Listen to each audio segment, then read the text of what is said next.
দরজা খোলা বারণ। ভূতের কাহিনী শোনার জন্য আপনাকে সালাম ও স্বাগতম। আমাদের চ্যানেলটির সাথে থাকতে সাবস্ক্রাইব করুন। সাবস্ক্রাইব করার জন্য আপনাকে ধন্যবাদ। যাই হোক, ভূতের কাহিনীটি শুরু করা যাক। কালীবিল গ্রাম দিনের বেলায় অন্য সব গ্রামের মতোই, কিন্তু সূর্য ডোবার পর গ্রামটা যেন নিঃশ্বাস আটকে ধরে। দক্ষিণ প্রান্তে একটা পোড়া বাড়ি, দেয়াল কালচে, ছাদ ভাঙা, আর সামনে সেই দরজা। কেউ নাম নেয় না, শুধু বলে ওটা। গ্রামের নিয়ম একটাই, সূর্য ডোবার পর দরজা খোলা যাবে না। কেউ জানে না কেন, যারা জানতো তারা আর নেই। রাশেদ শহর থেকে আসা স্কুল শিক্ষক, কুসংস্কারে তার বিশ্বাস নেই। প্রথম সন্ধ্যায় সে দরজার দিকে তাকিয়ে হাসে। ঠিক তখনই বুড়ো মাঝি হরিপদ চেঁচায়, ওদিকে তাকাস না। রাশেদ দেখে ফেলে, দরজার ফাঁক দিয়ে হালকা আলো বের হচ্ছে। আলোটা নড়ছে, যেন জীবন্ত। রাত ৩:০৭ তার ঘুম ভাঙে। দরজা ভেতর থেকে খোলা, মেঝেতে পুকুরের কাদা, আর ঘরের কোণ থেকে ফিসফিস। দরজা খোলা ছিল। পরদিন হরিপদ বলে ৪০ বছর আগে ওই বাড়িতে এক পরিবার বাস করত।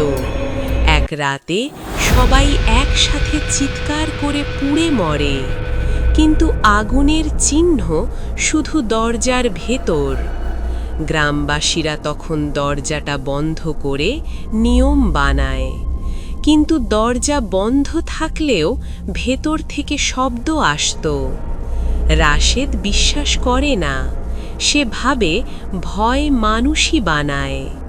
তৃতীয় রাতে রাশেদ আর দেখা যায় না।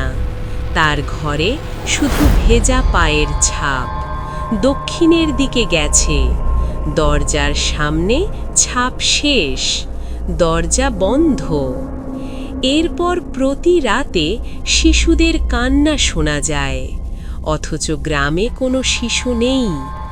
কান্না আসে দরজার ভেতর থেকে। এক রাতে গ্রামের মানুষ শোনে দরজার নাম ধরে ডাকছে।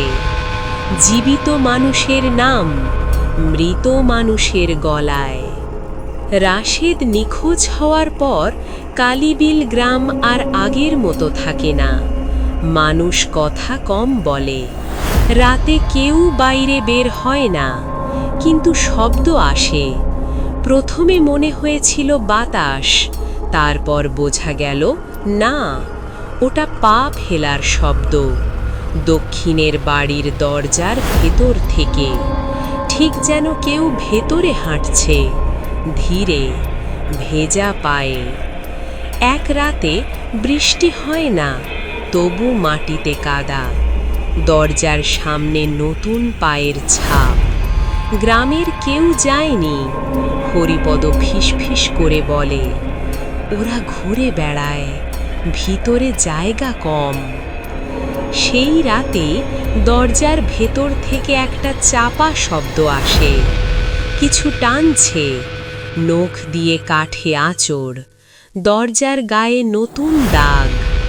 পরের রাত, ঠিক রাত ৩টে, গ্রামের সবাই একসাথে শুনল শিশুর কান্না। একটা না, অনেকগুলো। কান্না আসছে দরজার ভেতর থেকে, কিন্তু কান্নার ভাষা অদ্ভুত।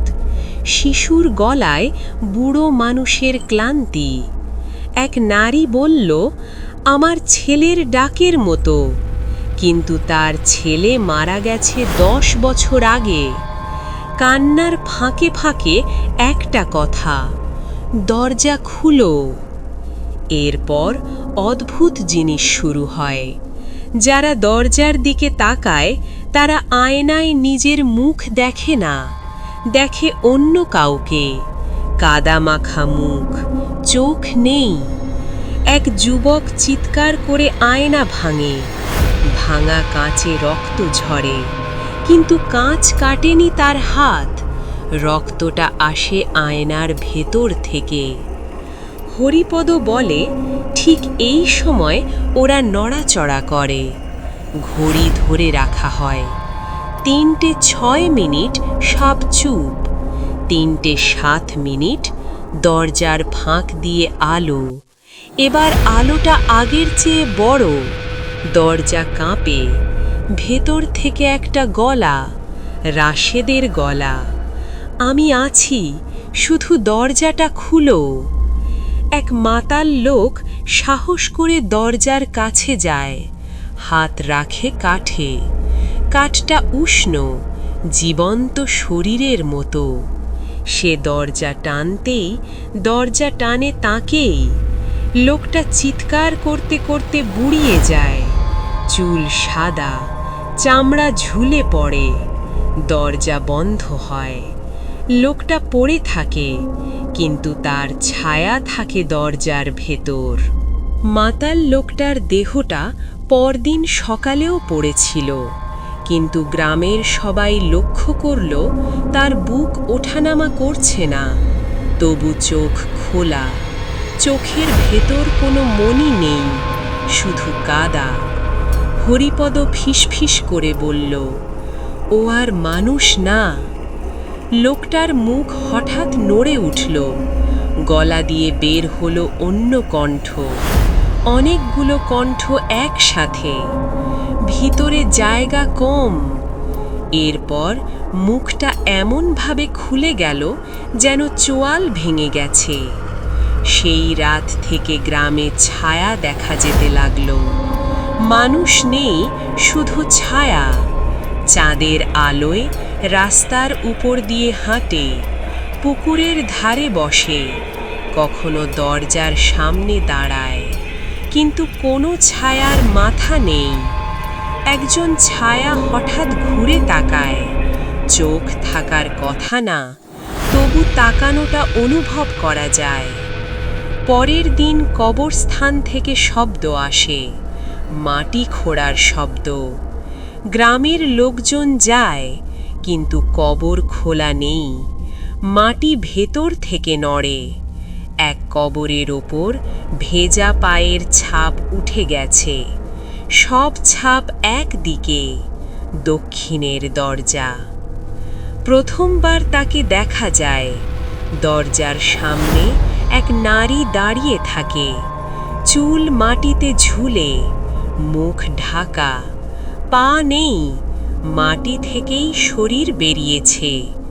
কেউ কাছে গেলেই সে মাথা তোলে। মুখ নেই, শুধু একটা ফাঁক। ওখান থেকে শব্দ বের হয়, ভুল মানুষ গেছে। হরিপদ শেষ সত্যটা বলে, দরজা আটকাতে হলে রক্ত দিতে হয়, মানুষের রক্ত, প্রতি মাসে। না হলে দরজা নিজেই খুলে যায়। গ্রাম চুপ করে থাকে, কারণ সবাই জানে এবার দরজা আর অপেক্ষা করবে না। গ্রামের মানুষ জড়ো হয়, চোখে চোখ মেলে না কেউ। রক্ত চাই, কিন্তু কে দেবে? শেষে সিদ্ধান্ত হয় এক ভবঘুরি, যে গ্রামে আশ্রয় নিয়েছিল। রাতে তাকে দক্ষিণের বাড়ির সামনে আনা হয়। সে কিছুই বোঝে না, হাসে। দরজার সামনে দাঁড়াতেই দরজার গায়ে নখের শব্দ শুরু হয়। রক্ত পড়তেই দরজা থামে, কিন্তু হরিপদ কাঁপা গলায় বলে, ও ভুল মানুষ ছিল। দরজা হালকা কেঁপে ওঠে, ভেতর থেকে অসন্তুষ্ট নিঃশ্বাস। ভুল বলির পর পরিস্থিতি শান্ত হয় না, বরং খারাপ হয়। রাতে একাধিক ঘরে শব্দ, একসাথে দরজা খোলার আওয়াজ। মানুষ ঘুমের মধ্যে হাঁটে, চোখ খোলা কিন্তু দেখে না। সকালে তারা কিছুই মনে করতে পারে না, শুধু হাতের তালুতে কাদা। শিশুরা কথা বলতে শুরু করে। তারা বলে, ওখানে আমাদের মতো অনেক আছে। জিজ্ঞেস করলে বলে, ওরা খেলছে না, অপেক্ষা করছে। এক শিশু আঁকায় দরজা আঁকে। দরজার ভেতরে গ্রাম, আর সেই গ্রামের আকাশ কালো। একদিন দেখা যায় ঘড়ি চলছে না, সূর্য ওঠে না, ডোবে না, একই আলো। মানুষ ক্লান্ত হয়, কিন্তু ঘুম আসে না। দরজার ভেতর থেকে শব্দ, ঘড়ির টিকটিক। সময় যেন ওখানে জমে আছে। সেই রাতে কেউ দরজার কাছে যায় না, তবু দরজা খোলে ধীরে, শব্দ ছাড়াই। ভেতরে শুধু অন্ধকার না, ভেতরে আলো, আর আলোয় মানুষের ছায়া। সবাই দেখে ছায়াগুলোর মধ্যে তাদের নিজেদেরটা আছে।